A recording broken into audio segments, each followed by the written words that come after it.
Rádio Rio de Janeiro, a emissora da fraternidade, passa a apresentar Luz na Penumbra, programa que leva ao seu coração a mensagem da doutrina espírita.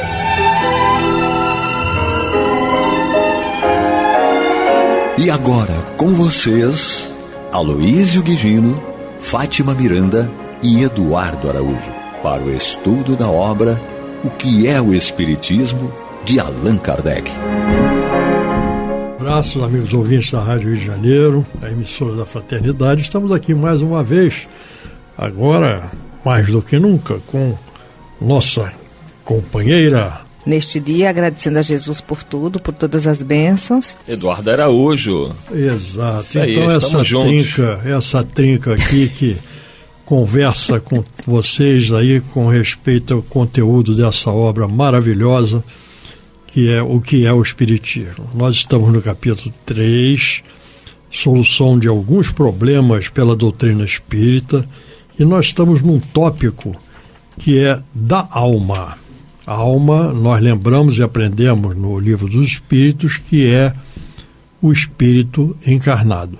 Nós somos, no momento, almas, porque nós estamos encarnados. E nós estamos no item 113. No item 113, vamos ouvir a Miranda, vamos lá. Se as almas são criadas iguais, como explicar a diversidade de aptidões e de predisposições naturais que notamos entre os homens na Terra? Essa diversidade é a consequência do progresso feito pela alma antes da sua união ao corpo.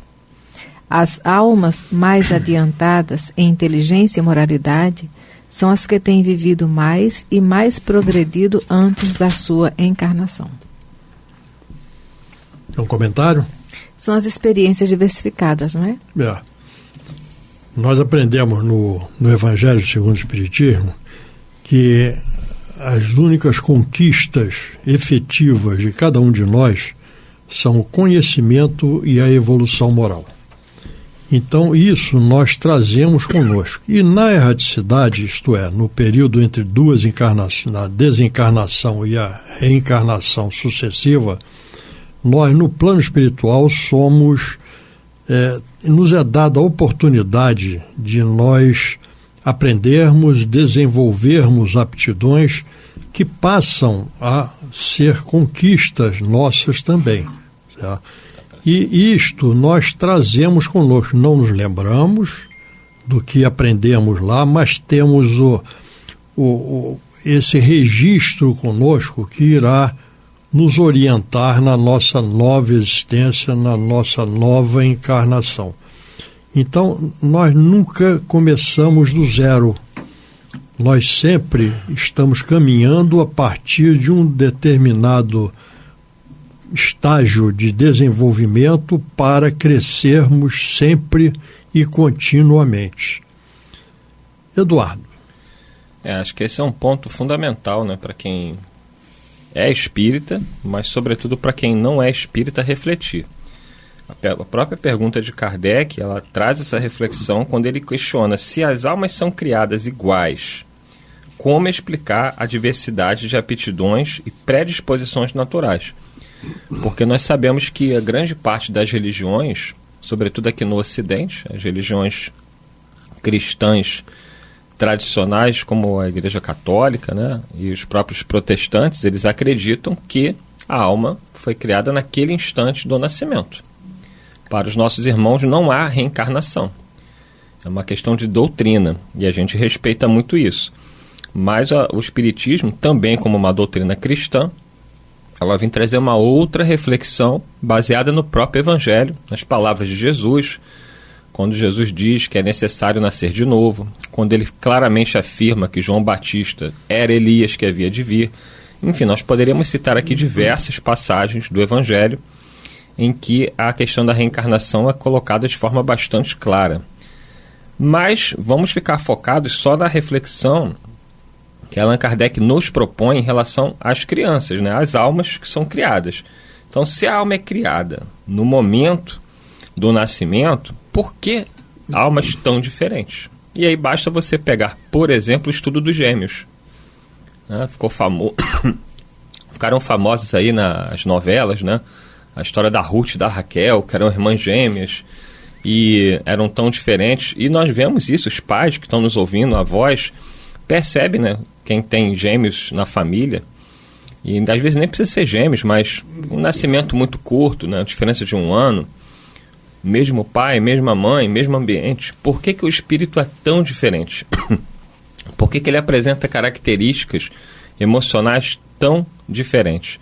Aí puxou o pai, puxou a mãe, mas a gente sabe que não é bem assim. Né? A gente não puxa nem o pai nem a mãe, né? Tem uma influência genética? Tem. Tem a questão hereditária? Tem. Mas a questão comportamental, né? Por que uma criança é tão boazinha, é tão dócil, a outra é tão agressiva, tão agitada? Então você vê claramente que ali tem uma alma. A bagagem. E que essa alma já trouxe de existências anteriores a bagagem, o conteúdo emocional. A gente lembra aí o nome do livro que ficou famoso, do Hermínio Corrêa de Miranda, Nossos Filhos São Espíritos. Isso muda toda a visão sobre a educação das crianças. Isso muda a visão da parte da psicologia, da filosofia, de todas as ciências, né? Por isso que o Espiritismo vem nos trazer não é invenção da doutrina, é algo que já existia, é uma realidade da alma humana, desde que o mundo é mundo, que é assim que funciona, mas o conhecimento da Terra ainda não abarca, ainda não aceita essa realidade. Mas Kardec provoca aqui uma reflexão. Como explicar tamanhas diferenças? Ainda ontem a Miranda citava, conversando conosco, né, crianças que são chamadas crianças prodígio, que apresentam conhecimentos de astronomia, né? Teve uma menina aí que falou das estrelas. Foi. Qual é a história, Miranda? Ela é brasileira, de 8 anos, né? Que já descobriu aí 8... Como é o nome? Asteroides. Né? Asteroides estão catalogados. Existem várias. Tem aquele garoto indiano, se eu não me engano, Akrit, que ele Javal, fez a cirurgia no dedinho da coleguinha, né? Tem a Kiane nos Estados Unidos, tem o Boriska na Rússia. Tem muitas crianças. E muitos crianças, outros, né? Anonimamente. E nós vemos hoje em dia, observando o padrão de comportamento, de pensamento das crianças que estão chegando à Terra, também algo muito diferente, com muitas delas mostrando conhecimentos, sensibilidades muito superiores aos seus próprios pais. Nós vemos crianças educando os pais. É uma coisa impressionante. Quem trabalha com evangelização percebe a sensibilidade de crianças que têm pais muito desequilibrados e que mesmo assim elas conseguem ter a sua própria percepção da realidade e entenderem que os pais estão equivocados e que os pais devem ser auxiliados. Essa questão das diferenças é muito interessante, porque se nós fôssemos criados de forma diferente, nós teríamos aí uma preferência divina, né?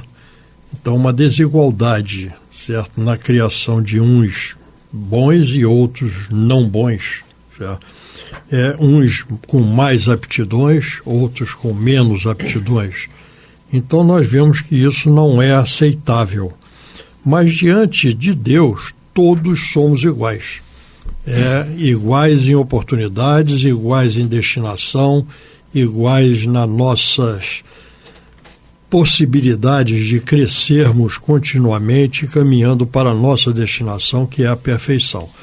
Então, isso vem de uma forma muito clara, muito nítida, mostrar para todos nós a realidade da reencarnação, né? E a beleza da justiça e da misericórdia divina, que sempre nos dá oportunidade para que nós possamos crescer e nos adiantar. Agora, todos começamos da mesma forma. É o que diz a questão 118 do Livro dos Espíritos, né? Simples e ignorantes, isto é, sem conhecimento. Os espíritos não reencarnam, vamos dizer assim, ou não atingem a condição de espíritos ultrapassando aquela fase do princípio inteligente não atingem a condição de espírito, têm consciência da sua existência, têm um senso moral, têm um livre-arbítrio, de uma hora para outra. Mas quando atingem essa condição, todos somos iguais, com oportunidades de crescermos e de alcançarmos a nossa destinação.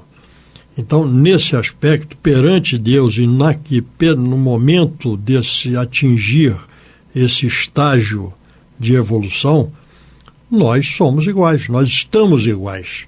A partir daí, pelo livre-arbítrio, pelas escolhas, pelas experiências, nós vamos nos afastando uns dos outros pelas escolhas e pela assimilação daquilo que nós passamos a ser fruto das escolhas que nós adotamos e optamos. Então é isso, certo? Perante o Pai, nós todos somos iguais, sem nenhum privilégio, mas nós vamos construindo aquilo como nós nos apresentamos hoje em dia. E aí vem o item 114, em que Kardec coloca exatamente o que nós estamos falando aqui. Qual o estado da alma em sua origem? O estado da alma em sua origem. Miranda? As almas são criadas simples e ignorantes, isto é, sem ciência e sem conhecimento do bem e do mal, mas com igual aptidão para tudo. A princípio, encontra-se numa espécie de infância, sem vontade própria e sem consciência perfeita de sua existência. Pouco a pouco, o livre-arbítrio se desenvolve, no mesmo tempo que as ideias. Vê o Livro dos Espíritos, questão 114 e seguintes. Aqui nós ficamos refletindo também que Deus nos permite essa lição em a natureza, porque tudo tem um ciclo e obedece esse ciclo. Imaginemos um pé de manga, nenhum fruto ele aparece já sazonado, pronto, pendurado na árvore. Ele passa, sai da floração e começa o desenvolvimento gradativo do fruto. Então, na sua origem, todos os frutos passam pela fase anterior de floração e depois o desenvolvimento daquela essência até chegar a hora do fruto estar maduro e pronto para ser, comido. Nós vamos ver também no mundo material a formação dos seres. Nenhum bebê ele é gerado já na forma como ele sai na hora de nascer. Ele passa por todo o processo, desde a fase de feto, aquele serzinho se desenvolvendo, até chegar ao momento do nascimento. Então Deus, a doutrina espírita vem desvelar para nós esse conhecimento das leis naturais, da lei natural. Mas em a vida material, Deus já deixou tudo aí. Conforme o homem vai amadurecendo, ele vai fazendo essa leitura, porque nada acontece sem um processo preparatório. Para o espírito também é a mesma forma. Então, nenhum de nós é ser privilegiado, não é? E isso nós agradecemos muito a Jesus, a oportunidade de estarmos encarnados no momento em que a doutrina espírita já está ao conhecimento de cada um de nós e de todos aqueles que desejarem. Por quê? Porque tirou aquela ideia de que Jesus era um ser privilegiado e que nós jamais conquistaríamos a oportunidade da lucidez que ele tem. Exatamente. Igual o Luísio tinha colocado, já na fala anterior, sobre a questão da origem da alma, que é um grande mistério para muitas pessoas que começam a estudar a doutrina. Porque se diz que nós já vivemos antes, a pessoa sempre se questiona, como é que pode aquela criança que está nascendo ser alguém que já viveu, se ela não traz essa recordação do passado, se eu próprio não me lembro do meu passado. E aí quando você fala em origem da alma, aí é mais complexo ainda, porque a gente não está falando de uma encarnação, a gente não está falando de um período curto de tempo, nós estamos falando aí de um tempo incomensurável para nós. Até porque você precisa entender o que seria a alma e entender em que momento esta alma foi criada por Deus. Então, o Espiritismo ele requer um estudo, requer continuidade, perseverança, porque tem temas que eles não são tão simples de você explicar para uma pessoa que não tem o conhecimento básico da doutrina. Por isso que nós recomendamos a leitura do livro O que é o Espiritismo, de Allan Kardec, né, que é um livro que Allan Kardec sugere como uma leitura inicial para que nós tenhamos uma noção dos elementos básicos da doutrina.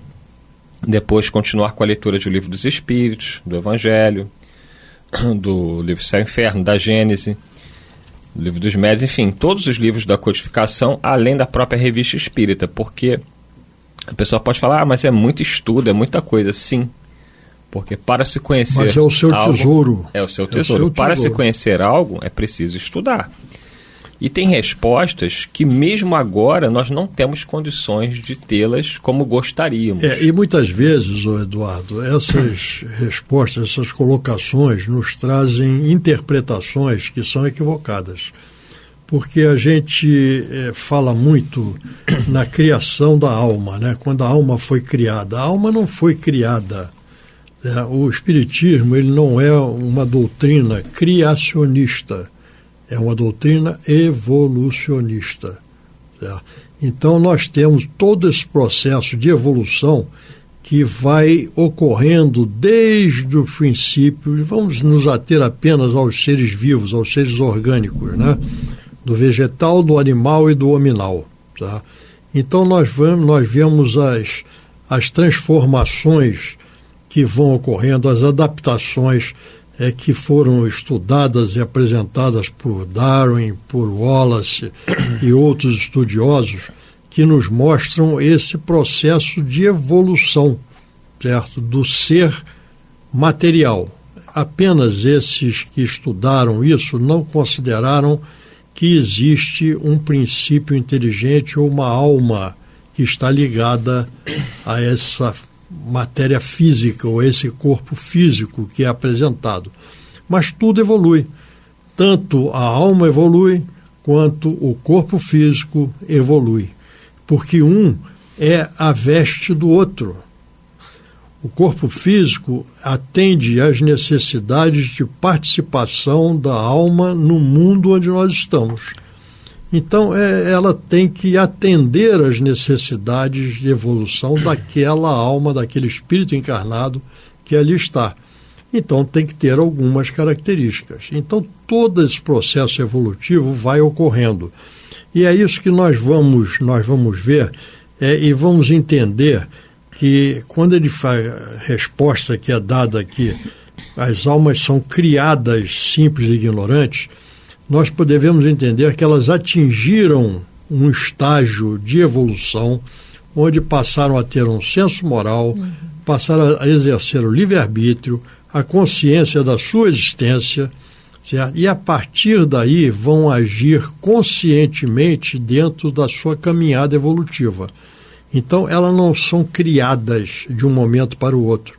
Nós temos ainda os atavismos que nós trazemos conosco, até no teto da Capela Sistina, onde temos aquela pintura de Miguel Ângelo, certo?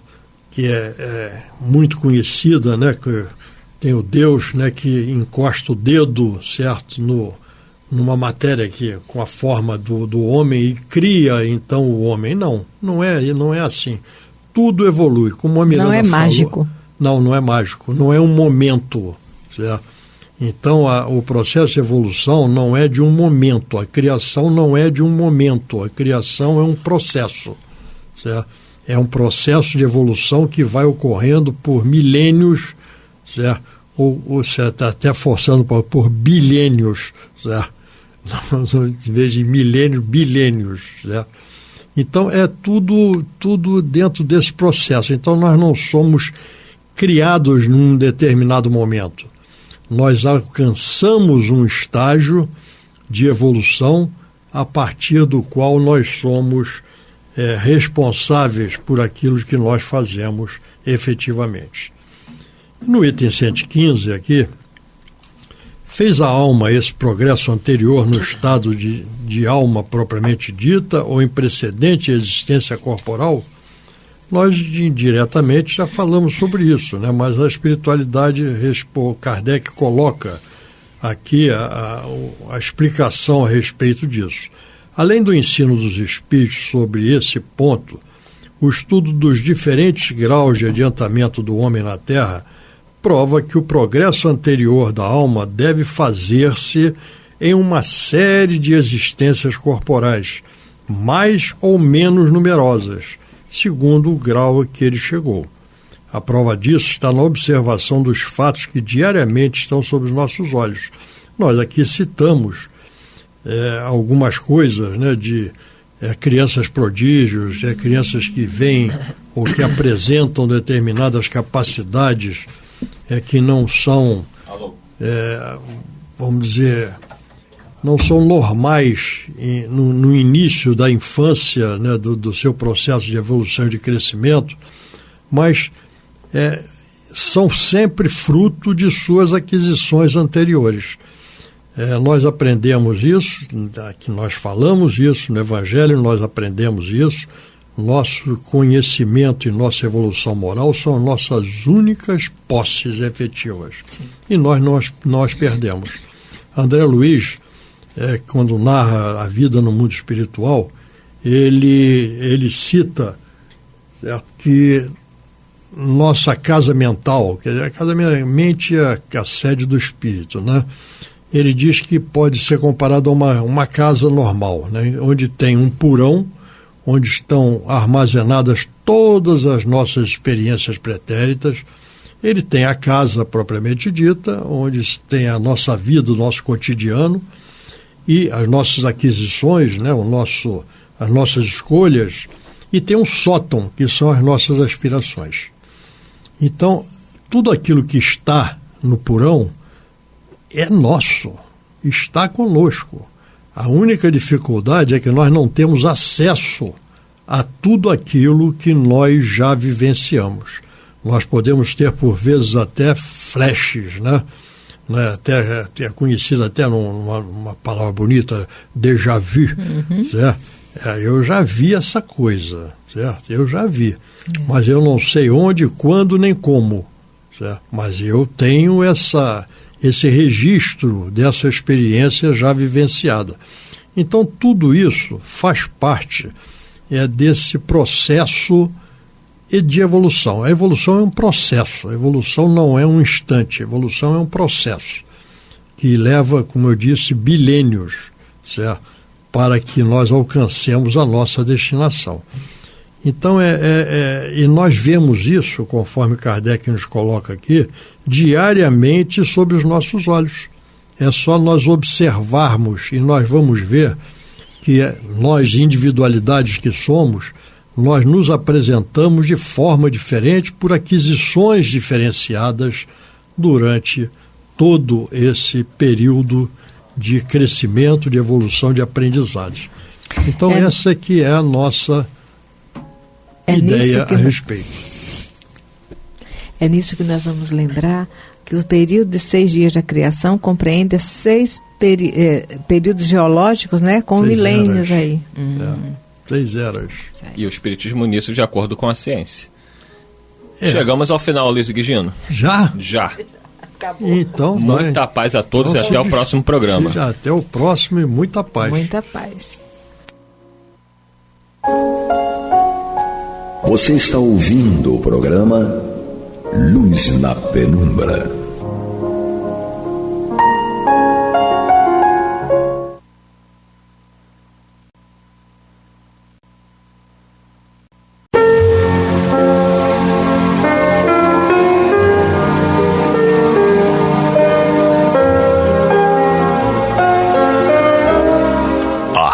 Rio de Janeiro está levando ao seu lar e ao seu coração a mensagem consoladora da doutrina espírita, através do programa Luz na Penumbra.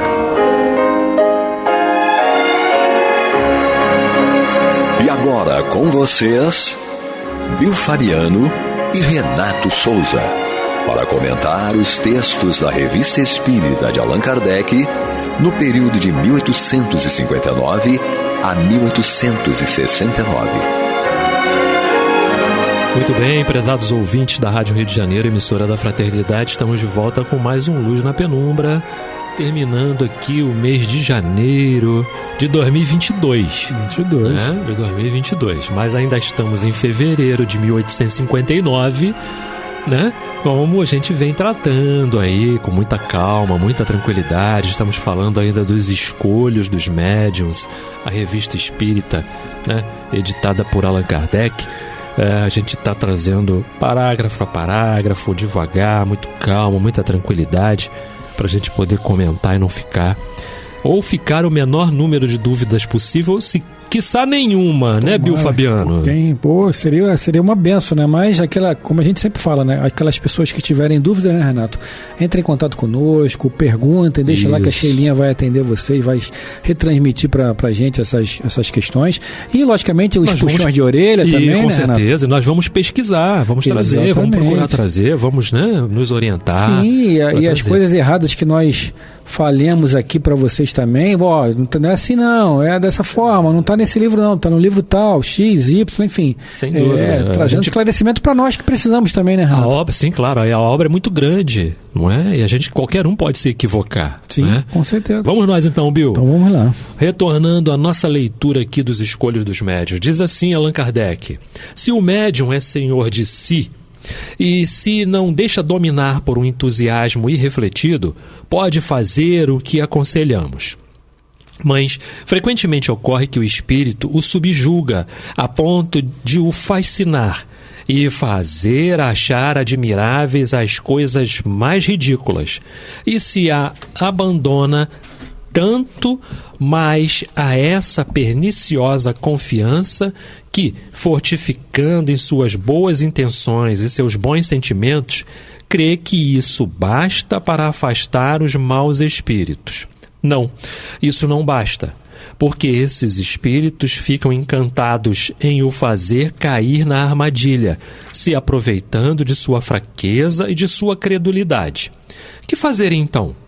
Atribuir a terceiro desinteressado que, julgando com sangue frio e sem prevenção, poderá ver uma palha aí onde ele não via uma trave. Aí ele trata aqui, aí foi muito bom, né, Bill? Aí, né, ele trata aqui de uma questão importante, que é o detalhe. Sim, sim. O detalhe que eu não percebo. Quando a gente fala em educação mediúnica, desenvolvimento mediúnico, e o Bill está aqui do meu lado direito, ele vai poder falar melhor do que isso, porque ele é responsável lá pela escola de médiums, não é? Entendamos escola de médiums, não é para dar diploma, nada disso, né, Bill? Não, mas sim uma adaptação, um desenvolvimento casa, e um estudo. Exatamente. Né? Entendamos como escola isso, né? Sem professor. Sem professor, né? Sem professor, mas sim baseado lá nos livros, né? E tudo, e para que você possa se conhecer melhor, conhecer suas sensibilidades, não é? Ele vai poder falar melhor sobre isso, sobre a questão do desenvolvimento, que ela é para quem? Ela é para o médium ou ela é para os espíritos, Bill? Opa, que será, hein? Será que o meu mentor precisa da educação mediúnica? Lógico, a gente não vai excluí-lo de aprender, logicamente que não, né? Mas se o nosso mentor, ou não digo nosso mentor, aquele espírito que é nosso amigo, que está combinado conosco ali de nos trazer nessa vida ou em algumas outras vidas, mas eu digo aquele trabalhador da casa espírita, né? Aquele mentor espiritual da casa espírita, ou aquela faixa de espíritos que vibram ali, por exemplo, na faixa de Bezerra de Menezes, que até atendem como Bezerra de Menezes, né? Sob a tutela do tio Bezerra, logicamente, né? Mas eles estão ali conosco e não precisam de educação mediúnica, porque eles já são educados. Quem precisa, primeiramente, como o Renato falou, somos nós precisamos aprender como lidar com a nossa mediunidade. E ainda além, eu trabalho na casa de Bezerra há 30 anos, mas se amanhã eu for para outra casa, como será a mecânica do trabalho daquela outra casa, né, Renato? Isso. Então, não, mas eu já tenho 30 anos. Ok, meu amigo, você tem 30 anos lá, mas aqui você não tem nada. Então você precisa aprender a se adaptar aos trabalhos da casa. Tem até uma historinha rapidinho da Yasmin Madeira, né, que a Yasmin Madeira todo mundo conhece, e o marido, hoje ela está morando entre Portugal e Espanha, né, fica entre Lisboa e Sevilha, e ela E ela diz, né, que ela recomeçou várias vezes, porque o marido dela, se eu não me engano, não sei se é diplomata ou militar, não lembro bem agora. Mas em cada momento ele estava num lugar. Então toda vez que ela mudava de cidade, ela recomeçava a educação mediúnica. Ah, não, Yasmin, mas você, Yasmin Madeira, vem cá, vem trabalhar, vem dar passe. Ela, não. Isso é uma orientação do meu mentor. Ela é bem clara nas palestras. É uma orientação do meu mentor. Cautela, né? Eu tenho que recomeçar. Por que será? Eu não sei, talvez nem ela saiba, mas o mentor dela sabe o porquê. E a espiritualidade sabe. Né? E como o Renato leu aqui essa parte aqui, dizendo considerar admiráveis as coisas mais ridículas. Eu lembrei aqui logo do capítulo 23, da obsessão, que diz lá na parte da subjugação, os espíritos dizem o seguinte...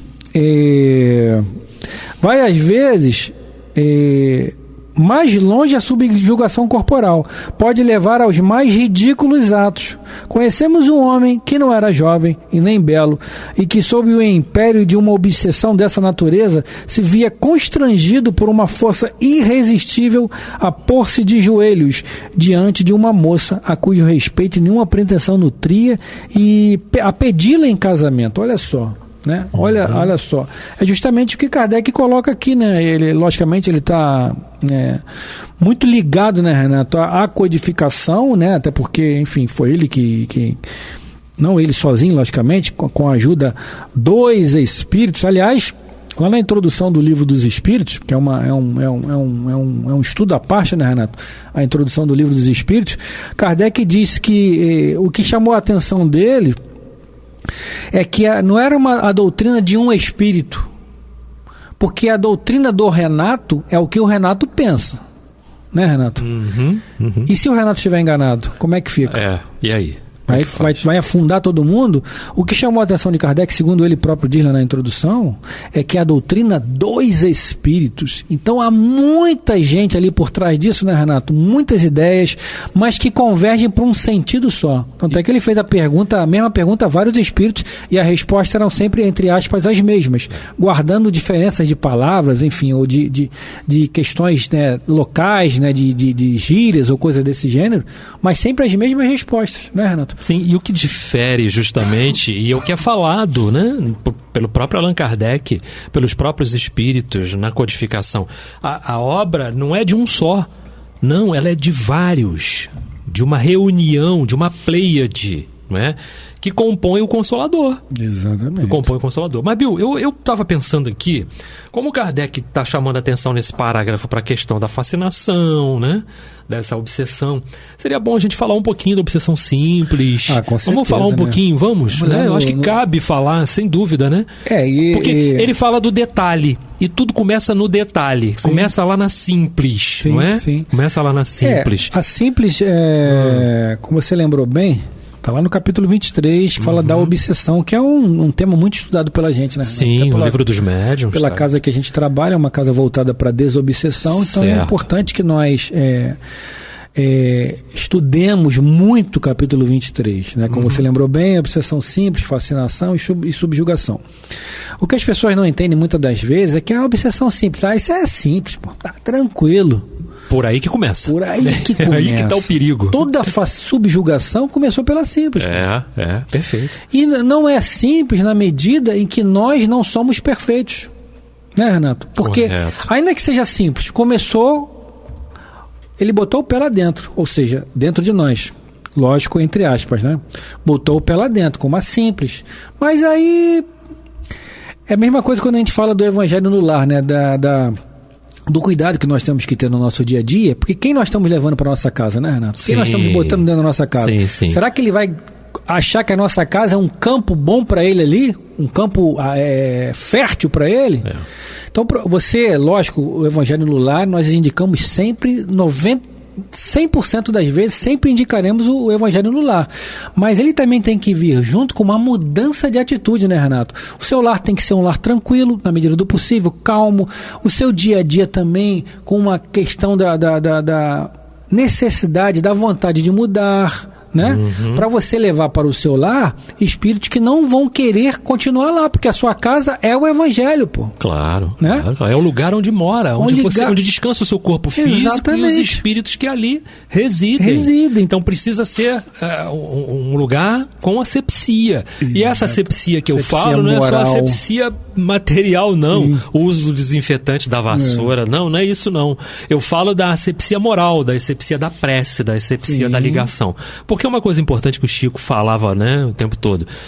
A gente ouve falar isso aqui na Rádio Rio de Janeiro muito, né? Eu não posso impedir que os pássaros voem sobre a minha cabeça. Exatamente. Mas posso impedir que eles façam ninho sobre elas. Mas espera aí. O que quer dizer esse pássaro e esse ninho? Esse ninho é um mau pensamento. Exatamente. Que vai ficar ali e vai ficar... Então começa pela coisa simples. Mas era só um ninhozinho de cambaxirra. E a gente precisa usar a linguagem simples. Não é? É só um ninhozinho de cambaxirra, de beija-flor, daquele passarinho pequenininho que mal tem. É por ali que começa. Quando você vê, ele já tomou conta de toda a sua cabeça. Aí o processo se modifica, porque começa pela simples, pelas coisinhas, né, pequenas, pelo detalhe, e eu não me dou conta. Exatamente. Não me dou conta. E as coisas vão se instalando. É igual a enfermidade. Não é? O teu corpo avisa. Se eu não trato, ela vai se instalando, ela vai piorando, né? Bem, meus irmãos, estamos no programa Luz na Penumbra, revista espírita de 1859, fevereiro, e escolho dos médiuns. Nós vamos dar continuidade ou o Bill vai falar um pouquinho ainda mais aqui? Vai falar mais um pouco aqui. Vamos dar um pouco mais sobre a ênfase ao capítulo 23 da obsessão. Vamos lá, a gente falou da obsessão simples, da fascinação e da subjugação, porque a simples não tem nada de simples, né? A gente sabe que, como a gente falava, é a porta de entrada. A fascinação para nós médios é aquela clássica que nos derruba, né, Renato? Certo. Obsessão simples. E infelizmente, a gente tem que dividir a culpa nossa com os assistentes, né? Na fascinação, porque isso é importante que os assistentes que estão nos ouvindo, que todos nós somos médios, mas nem todos exercem a mediunidade numa casa espírita, nem todos trabalham. Então aquelas pessoas que ainda que sejam médios, mas que não trabalham efetivamente, que só vão visitar, vão levar seu passe lá, sua aguinha fluidificada, que nunca, em hipótese alguma, achem que é o médium que está à sua frente. Por exemplo, vou lá tomar passe lá com o Bill e com o Renato. Ai, Bill, Renato, obrigado, o seu passe é ótimo, o seu mentor é excelente. Não, guardem isso para vocês, né, Renato? Sim. Guardem para vocês. Sim. Porque o Bill e o Renato, nós somos cascudos. Nós somos experimentados, mas ainda assim corremos risco. Né? Não dá para a gente se livrar disso, não. Mas nós estamos com a guarda alta sempre, né? A gente recebe elogios, tá bom, obrigado, tal, mas a gente sabe que aquilo a gente não pode guardar dentro da gente, porque a oportunidade de servir é a nossa. Né? Nós temos a oportunidade de crescimento. Mas os médicos que ainda não estão preparados para isso, e mais, aqueles médicos que não estudam, infelizmente, né? Temos que falar. Há muitos médicos que não estudam, que não acham que aquilo ali é necessário.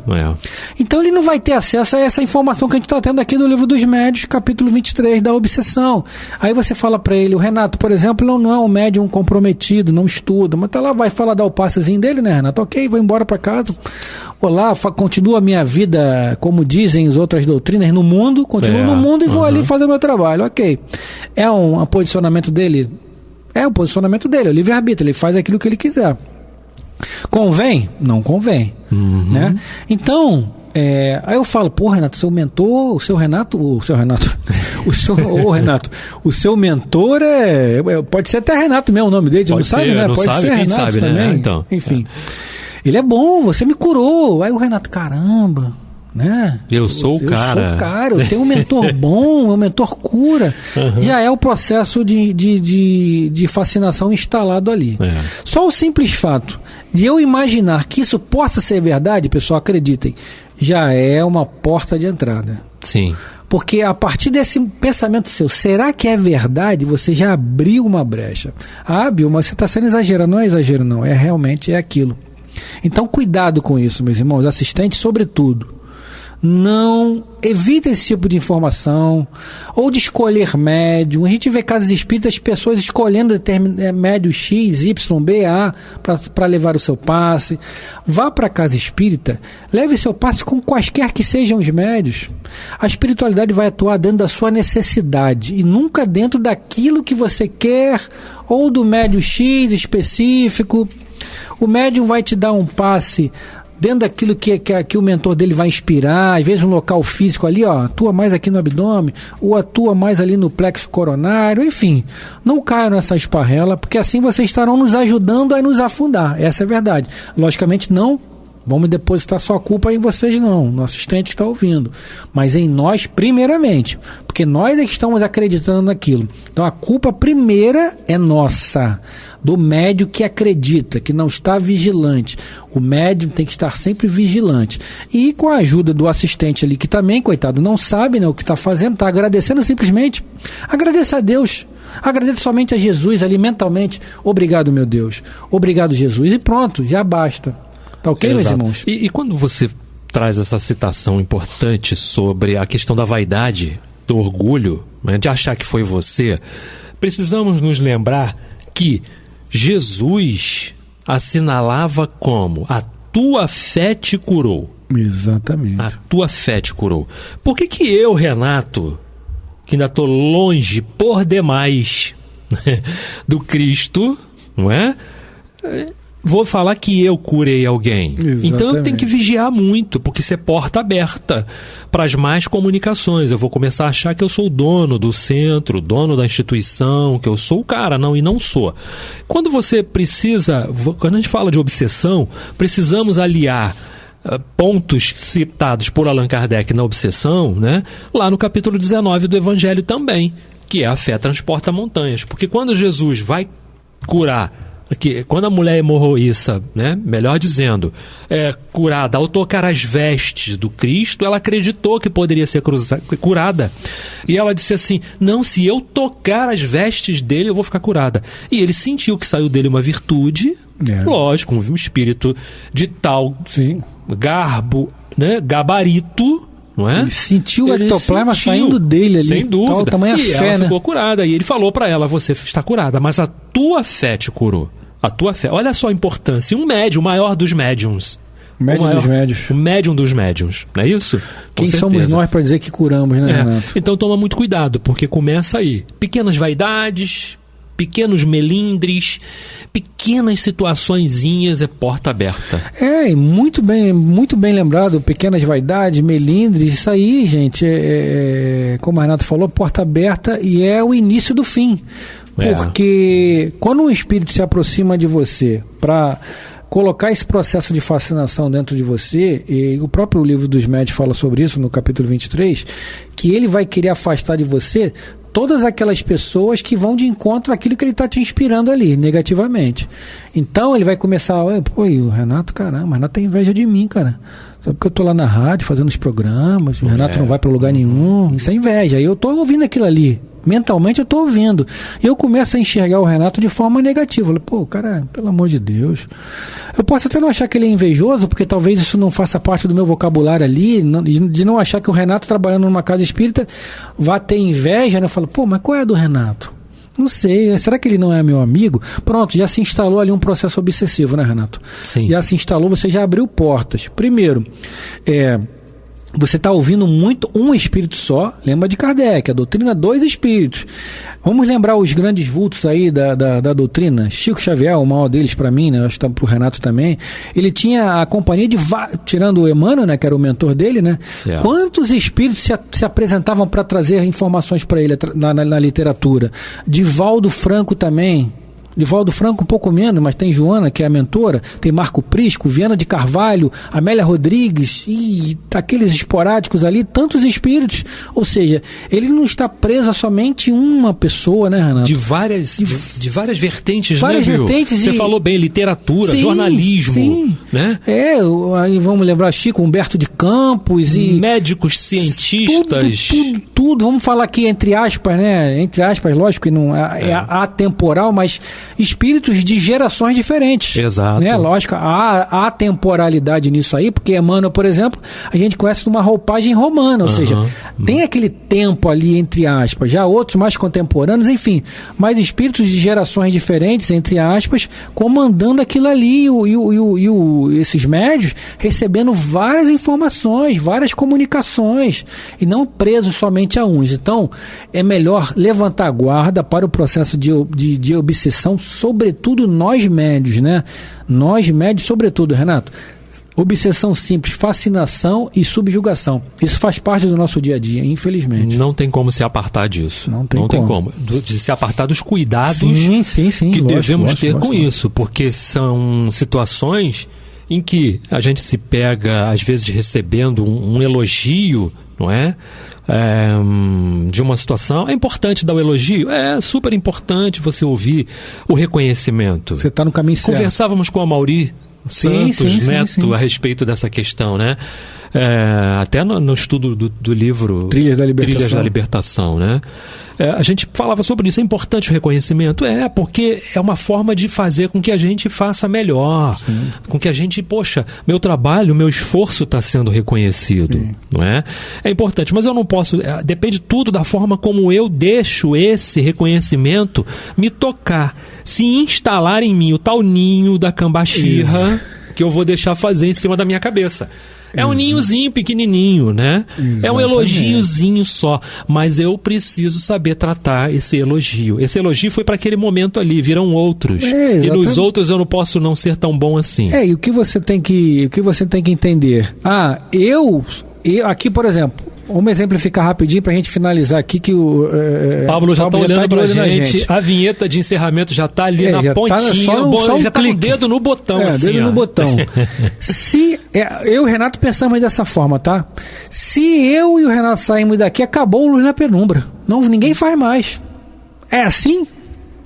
Meu amigo, se vocês saírem, outros virão, como Kardec citou lá com o Espírito da Verdade. E se eu falir, outros virão em seu lugar e darão continuidade àquilo que você não conseguiu. Ou seja, perfeito. Isso não é nosso, o lugar não é nosso. Nós estamos por misericórdia, né, Renato? Perfeito. Graças a Deus nós estamos abraçando a oportunidade. Já que você falou de Humberto de Campos, quando você pega a obra Brasil, Coração do Mundo, Pátria do Evangelho, quantos e quantos exemplos a gente tem ali de espíritos que foram enviados para cá para nos auxiliar na formação do Brasil, vamos falar a nível de Brasil. Sim. A nível de independência, a nível de proclamação da República, a nível de tantas e tantas outras situações que aconteceram, que tinham outros espíritos de alto gabarito, ou de pelo menos um gabarito um tanto mais elevado por trás deles. Bem lembrado, muito bem lembrado. Dom Pedro I, Pedro de Alcântara, Marechal Deodoro da Fonseca, e outros que vieram na área da medicina, em tantas e tantas áreas aí para poder trabalhar e fazer, né, com que o nosso Brasil seguisse o caminho que precisava seguir, né? Bem, meus irmãos, chegamos ao final. Pablo lá no comando daquela nave. Nossa, que nave bacana, bonita. Primeiro mundo, olha só, olha lá. Computadores, cheio de botão. Meu Deus do céu, não é isso? Chegamos ao final de mais um programa. Bill, obrigado pela parceria. Obrigado, muita paz a todos. Fiquem com a paz do Cristo. Valeu, abraço a todos. Até o próximo programa.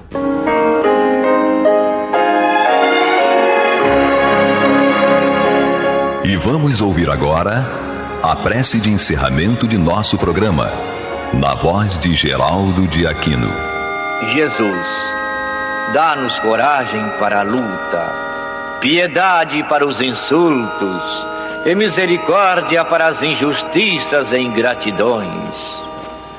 Limpa nossa alma de inveja e ambições mesquinhas, de ódio e de vingança o nosso caminho. E que dentro em pouco, ao recolher-nos de novo ao calor do nosso leito, para que o sono nos dê a paz e o esquecimento das tristezas humanas, possamos sentir, Senhor, no mais íntimo de nosso ser, a doçura indefinível do Teu amor e a grandeza incomparável da Tua divina presença. Que assim seja.